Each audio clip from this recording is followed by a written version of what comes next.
सासूबाई जेवणाचं काय बेत आज दुपारचा? आज वल्या बोंबल्याचं सार. वल्या बोंबल्यासाठी मी वलं खोबरं घेतलं आहे, कांदा घेतला आहे, चिंच घेतला आहे, अर्धा इंच आल्याचा तुकडा आहे, 10-12 लसणाच्या पाकळ्या आहेत, कोथिंबीर आहे, 4 हिरव्या मिरच्या घेतल्या आहे, धणे आहे, जिरं बडीशोप घेतली आहे आणि हे घरगुती मसाला आहे, नुसतं मिरची आहे आणि मीठ आणि हळद.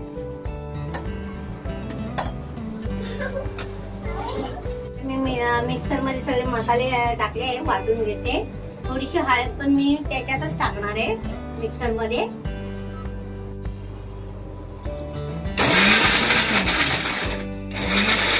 माझं वाटण झालं आहे आणि वाटण बघा एकदम मऊ पाहिजे, एकदम बारीक बघा तुम्ही, कारण जाडसर नाही पाहिजे, एकदम बारीक पाहिजे. जेवढं बारीक असेल ना मसाला तेवढंच. गॅसवर मी कढई ठेवली आहे, आता तेल तापायला ठेवणार आहे. वाटण टाकत आहे तेलात. एकदम तेल तापवू नका, नाहीतर मसाला जळून जाईल ना, त्याच्यासाठी थोडं तेल तापलं ना लगेच मसाला टाका. आणि मीठ टाकणार आहे. वाटण करताना मी हळद टाकलं होतं.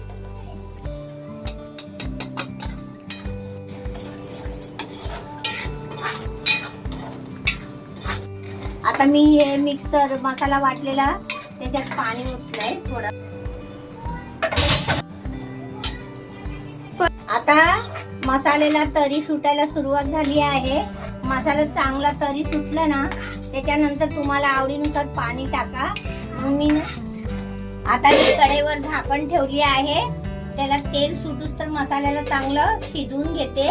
आणि नंतर हे बघा वले बोंबील आहे, स्वच्छ धुवून घेतले. 5-6 पाण्याने चांगलं धुवून घ्या आणि मग त्याला मी नंतर पाणी टाकणार ना ते दाखवणार आहे किती पाणी लागणार. तर बोलायचं बघा. आता मी झाकण उघडले आहे, बघा तरी सुटली आहे मसाल्याला चांगला. हे बघा आता तेल सुटूस तर मसाला चांगला शिजवून घ्यायचं. आता मी त्याच्यात पाणी ओतणार आहे. हातावर उडू शकतोय, चटके उडतायत बघा मसाला. आता मी पाणी ओतणार आहे. मला पाहिजे तेवढं मी पाणी ओतणार, तुम्हाला जेवढं पाहिजे तेवढं तुम्ही पाणी ओता.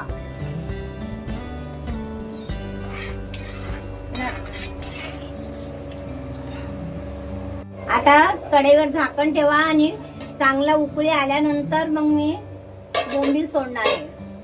त्या साराला चांगली कढ आलाय बघा मसाल्याला. आता मी बोंबील सोडते आहे.